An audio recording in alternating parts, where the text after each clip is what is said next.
It was the fall of 2007 when the Wilson family bought a quiet farmhouse on the outskirts of Ridgefield, Vermont. The property had been abandoned for nearly 2 decades, overgrown with vines, its barn roof partially caved in, and rusted wind chimes that barely moved, even when the wind howled. The couple, Daniel and Emily, thought it was the perfect retreat from city life, a place to raise their 6-year-old son, Mason. The realtor had offered it cheap, claiming the previous owner disappeared during a snowstorm. Locals whispered about strange lights and animal deaths in the area, but Daniel, being a practical man, brushed it off as superstitions. On their 3rd night at the farmhouse, Mason woke up screaming. He was here, watching me from the window. He sobbed. Emily rushed to comfort him, thinking it was a nightmare. But when Daniel checked the front yard, he noticed something bizarre. Dozens of crow feathers scattered near the porch, arranged in a perfect circle. He chalked it up to wildlife. But then it happened again, the next night, this time with dead frogs. Again in the same circle.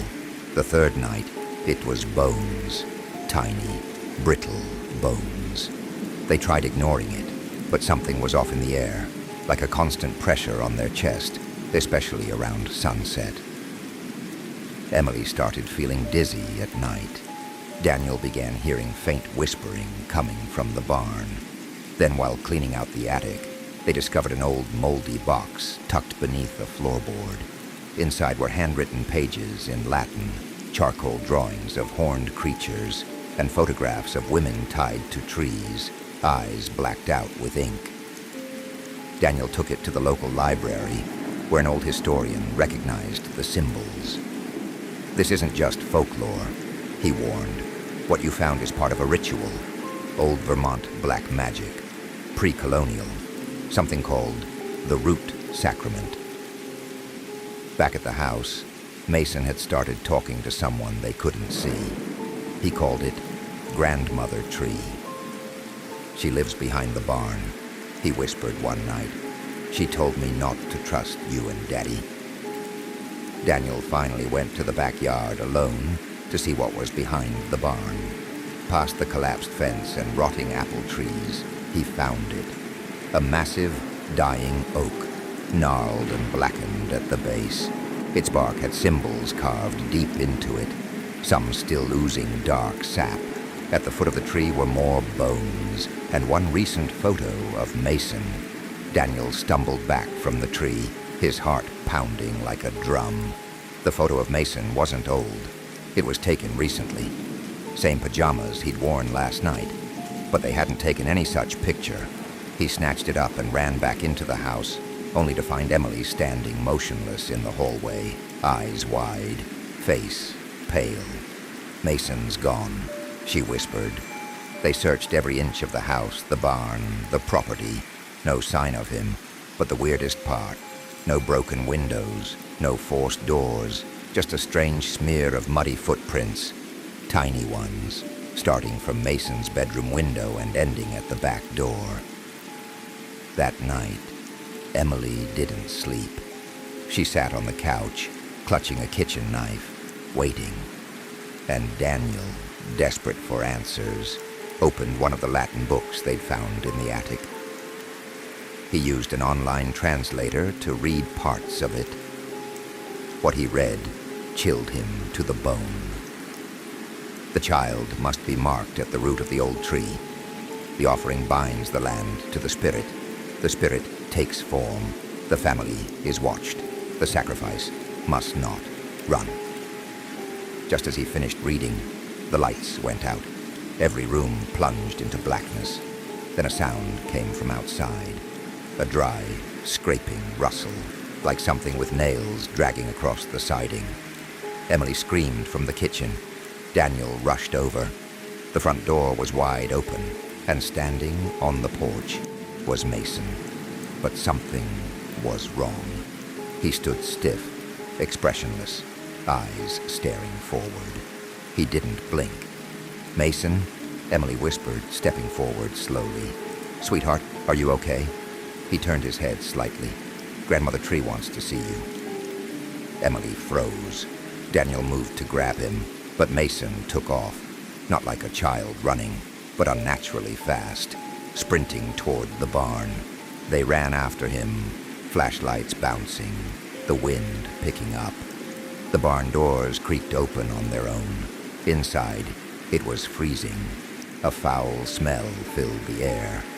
Rotten meat and mildew. At the far end of the barn, just below the collapsed loft, the floor was marked with fresh symbols, drawn in blood. And in the center of the floor was Mason, kneeling in front of a carved wooden effigy. A faceless woman, wrapped in vines and crow's feathers, towering over him. Emily screamed. Daniel stepped forward to grab his son, but then they heard it. A voice, not human, not animal. It was low, like the earth itself, groaning. "You broke the offering." Suddenly the walls of the barn shifted inward, groaning with strain. The air went cold. Daniel grabbed Mason and pulled him up, but the moment he touched him, Mason's body jerked violently, and he let out a growl not from a child's throat.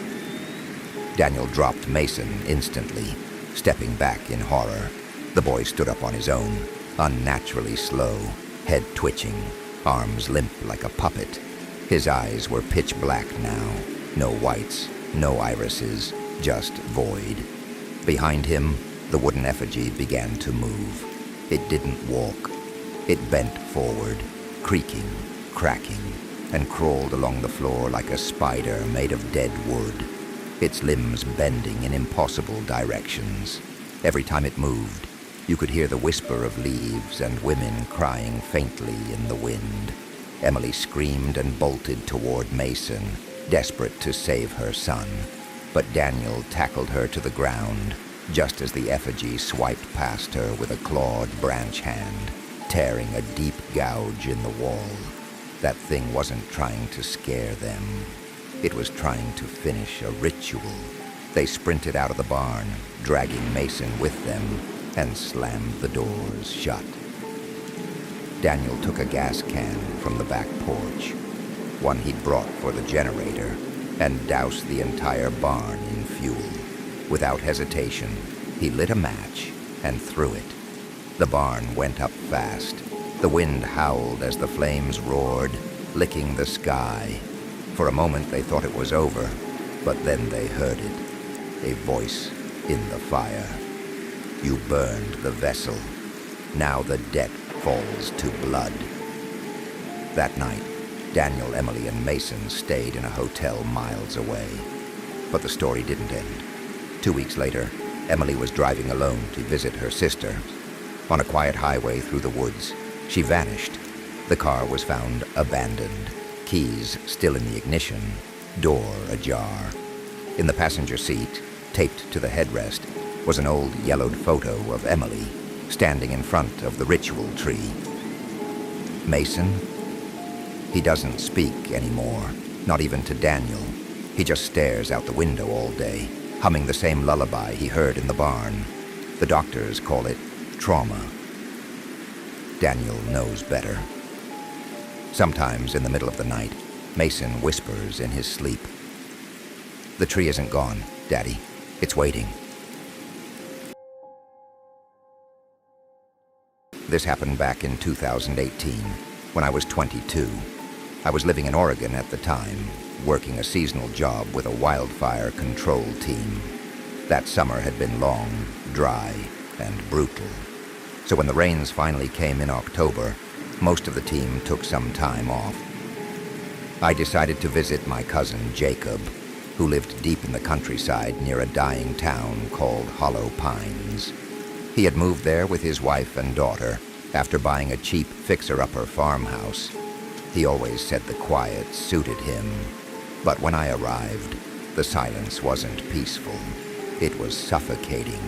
His house was the last one before the woods swallowed the road.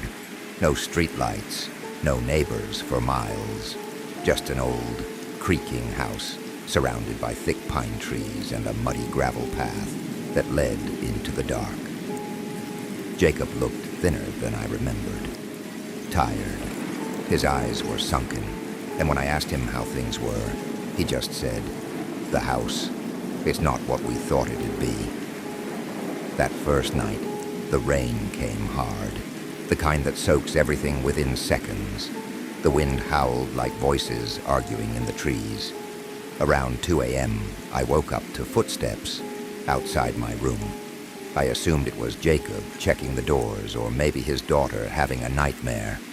But when I opened the door, the hallway was empty, and the air, it was freezing, like a door had been opened.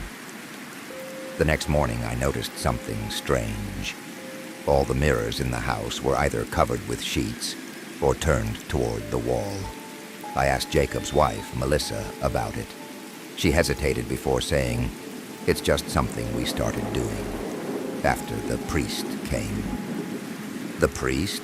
I didn't press her. But that day, I walked to the woods out back. There was something wrong about that place. The trees weren't just tall, they were twisted. The trunks bent unnaturally, like they were avoiding something in the middle. And then I found it. A circle of stones, placed carefully in the clearing, all blackened like they'd been burned. Right in the center lay what looked like bones. Small ones. Animal, I hoped. I didn't say anything to Jacob that night. But after dinner, when his daughter Lucy pointed to the window and whispered, "The woman is watching again," I felt a chill in my bones. Jacob froze. He didn't look out the window. He didn't say anything. He just told her to go to bed and locked every door in the house. I didn't sleep much that night, because when I finally started to doze off, I heard something outside my window, knocking. Slow, deliberate knocks. 3 of them. I peeked through the curtain. There was no one there. But the knocking started again. This time, on the front door.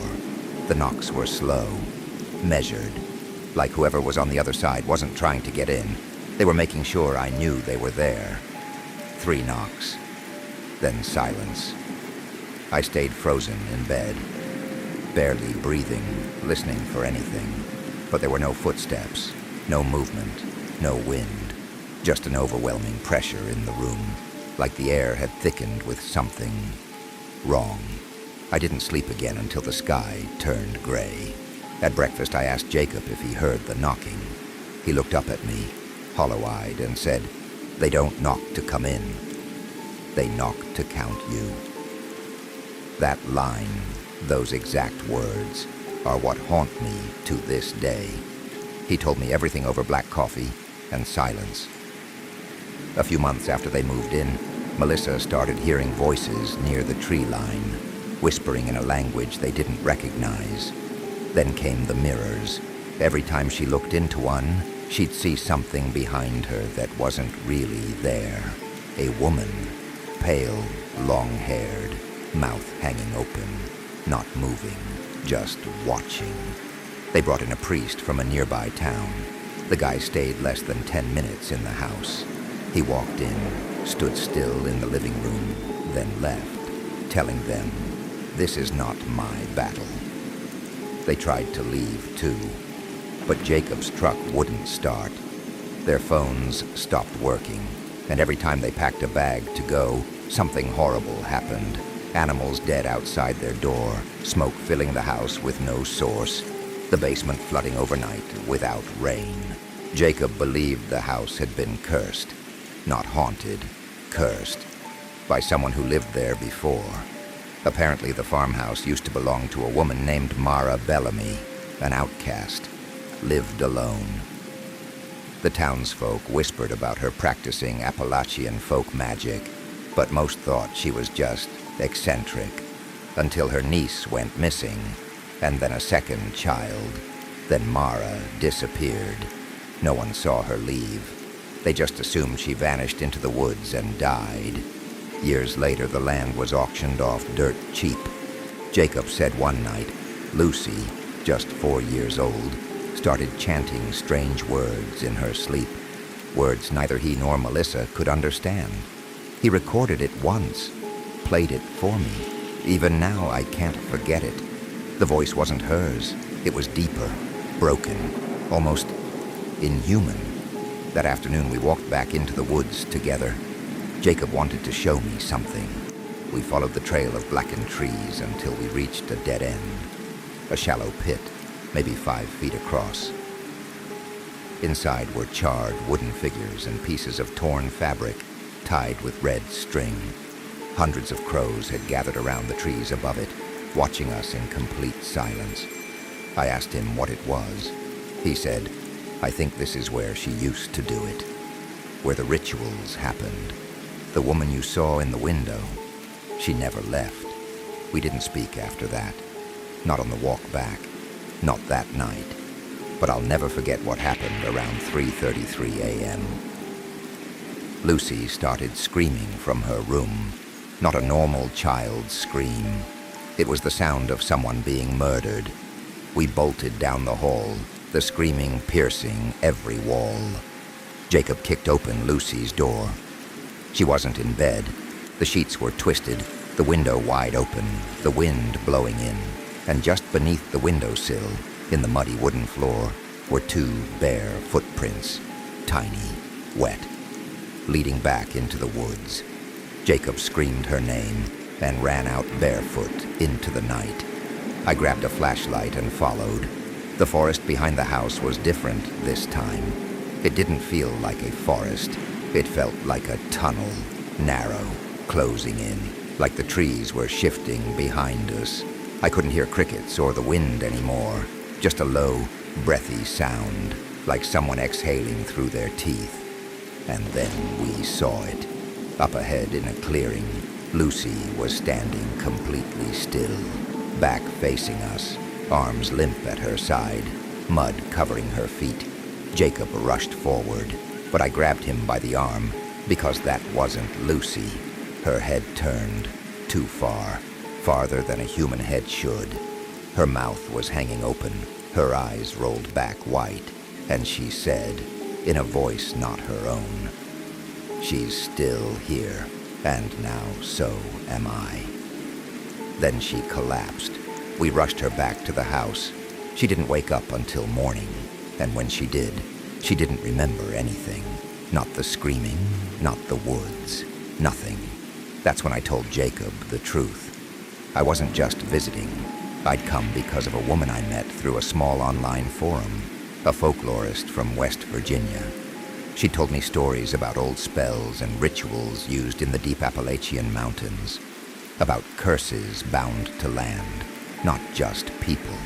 She said if certain rites were done incorrectly, or worse, used to harm, then the land itself remembers.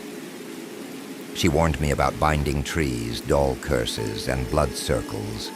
One thing she said stuck with me. If you ever hear knocking, don't answer, because they're not trying to come in. They're trying to see if you're next. I didn't know it would all be real.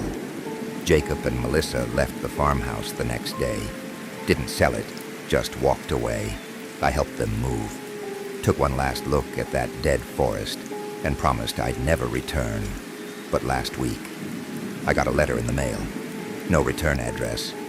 Inside it was a Polaroid of the house, taken from the woods, and standing in the top window was a pale woman, her mouth wide open, watching. I burned the photo that night, but I still dream about her. Back in 2013, I had just moved to a small town in northern Maine called Whispering Pines. It was one of those quiet places no one talks about unless something terrible happens there. I was a freelance wildlife photographer, and Whispering Pines, with its dense woods and untouched silence, felt perfect.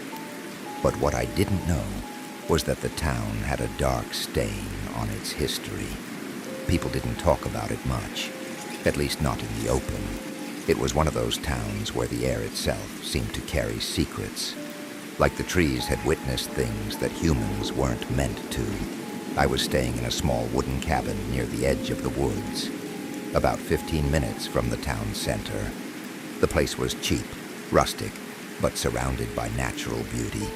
It had belonged to an old man named Edward Stokes, who passed away the year before. The realtor told me his wife had vanished decades ago under mysterious circumstances, but people in small towns love to spin ghost stories. Or so I thought. My second week there, I met a woman named Ellen, who ran the local general store. She was probably in her 60s, very reserved, and the kind of person who watched you more than she spoke to you. When I told her I was living in the Stokes cabin, her face went pale, like I had told her I'd been sleeping in a grave. "You might want to move," she said flatly, "before the moon changes." I laughed it off. "You mean the full moon?" Ellen didn't respond. She just handed me my groceries and muttered, "Some places don't forget." That night, as I lay in bed, I couldn't sleep. There was this constant sound coming from the forest. Not animals, something else. It was like low, rhythmic chanting, drifting faintly through the trees. At first I thought it was my imagination, but when I stepped outside, barefoot, into the cold night air, I heard it more clearly. It was coming from deep within the woods, words I couldn't understand, repeated in a slow, almost ceremonial tone. I should have gone back inside, but curiosity is dangerous. I grabbed my flashlight and stepped into the tree line. The beam danced over branches and fog, and the chanting grew louder the deeper I walked. Then, after what felt like 15 minutes, I came across a circle of stones, old, covered in moss, and arranged too perfectly to be natural. In the center was what looked like a pile of burnt feathers and animal bones, ritualistic. And then I saw her, a figure wrapped in black, standing just beyond the circle. Her face was covered by a dark veil, and her hands were stretched outward, long withered fingers moving in odd ritualistic motions. I froze, my light flickered, and she turned. Her face, what little I could see through the veil, was wrong. Like a face that wasn't made of skin, but of something stretched too thin. Her eyes, if you could call them that, were black and deep, like two holes carved into wax. I ran. The forest felt alive behind me, closing in as I stumbled back toward the cabin. I swear I could hear her laughter, dry, cracking like brittle leaves. Back in the cabin, I locked the door and shut off all the lights. For hours, I sat in silence, heart pounding. Eventually, sleep took me. But when I woke up, something was scratched into the wooden floor beside my bed. "You were not invited." I didn't leave the cabin that day. I couldn't. That message beside my bed, "You were not invited," wasn't something I could dismiss as a prank. There was no sign of forced entry. The doors were locked, the windows shut, and yet those words were carved deep into the floor, as if someone had taken a blade and etched them with purpose.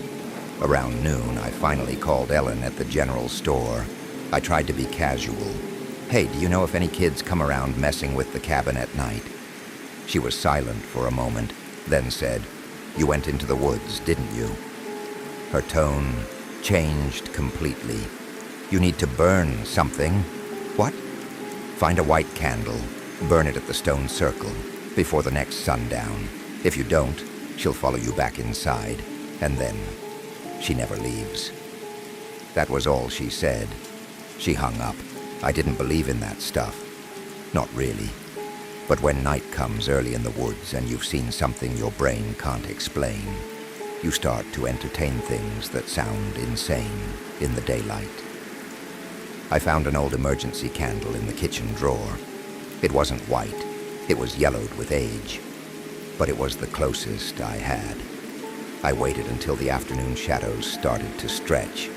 Then I grabbed the candle, a lighter, and headed back into the forest. The walk felt longer this time. Every crack of a branch or rustle of leaves made me jump. I was being watched. I knew it.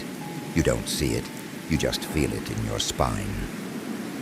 When I reached the stone circle, the air felt colder. I placed the candle in the center, lit it, and whispered a few words. Nonsense, really. Just a prayer to nobody. I stood there for 5 minutes. Nothing happened. No figures, no sounds. Just silence and the soft flicker of the flame. I turned to leave, and standing at the edge of the trees, half shrouded by shadows, she was there again. The same black veil, the same lifeless stance. But this time, she was closer, only about 20 feet away. I froze. My body wouldn't move. The candle behind me went out, and that's when I heard it. A sound I'll never forget. A low, guttural hum, like a song sung backward. The trees around me bent slightly, as if reacting to a force that wasn't wind. And then, in a voice that was too many voices layered together, she whispered, "You tried to undo what is already done." I bolted. I don't even remember running. All I remember is falling into the cabin door, slamming it shut, and locking everything twice over. That night I tried to sleep. I made it until about 2:30 a.m. when I heard the sound of knuckles tapping the window glass behind my bed. Slow, rhythmic. 1 tap, pause, 2 taps. I sat up, too scared to breathe. Then I heard the door creak open. Not fully, just slightly, but I had locked it. I know I had. From the shadows at the end of the hallway, I heard her voice again. Soft, but as if it were being whispered directly into my ear. "This home is no longer yours." I didn't sleep at all. I waited until morning light broke through, packed what I could, and drove into town. Ellen was waiting for me. She didn't ask questions. She just handed me a torn page from a book that looked ancient. It had sketches of symbols, hand-drawn trees, and a passage that read, "When the widow is seen thrice, she belongs to you, but you do not belong to her." That was her way of saying I was marked. Ellen told me there was only one way left. I had seen her twice now, once on the trail, once at the stone circle. One more sighting meant I was hers. No escape, no running. She told me a man named Father Albright used to deal with things like this decades ago. Back when locals still whispered about the widow. Back when people went missing in those woods and nobody dared question it. He'd moved deep into the valley, in a decaying church that hadn't had a congregation since the 70s. I didn't think. I just drove. The road to that church was overgrown, barely a path anymore. My tires crunched over dead leaves and bone-dry branches. The church looked like it had rotted into the land, the ladipel leaning, the windows covered in soot and grime. And yet, I heard a soft chant inside, like a liturgy being whispered to empty pews. I stepped inside. The smell of mildew and candle wax hit me first, then the cold, deeper than any wind. The air hummed. Father Albright was sitting at the altar, eyes closed, fingers clutching a string of beads that looked more bone than wood. "You brought her with you," he said before I could speak. I froze. "She's already here. She's always been here. But now, she's in you." I asked him how to break it. His voice turned grim. "There's no breaking it. Not fully. You were marked the moment you stepped inside her circle. That land isn't cursed. It is her. She was buried there long before these woods had a name. Burned for sorcery. Left to rot under sacred stones. But they didn't bury her hate." My knees buckled. "Then what can I do?" He reached behind the altar and pulled out a blackened box. Inside was a jar filled with ash, a curved silver blade, and a dried, twisted vine. "You can't run. You can't fight. But you can barter. That's all we can do with her. Offer something." I asked what he meant. He looked at me with eyes that seemed far too old for his face. "Your name, your past, your life, one of them must go, forever." It sounded insane, but something in me knew it was real, too real. I gave up my name. He performed the rite. It wasn't violent, but it felt like dying. He said words that scraped at the inside of my skull. I bled from my nose. The world spun. When I left that church, I had no memory of who I was before that morning. I had to drive back to the city using a GPS history I couldn't recognize. Ellen never picked up again. The cabin? It was listed for sale the next week. I don't know by whom. I tried to start over. New name, new job. But some nights, I wake up at 2:33 a.m. to a single tap at the window. Always the same rhythm.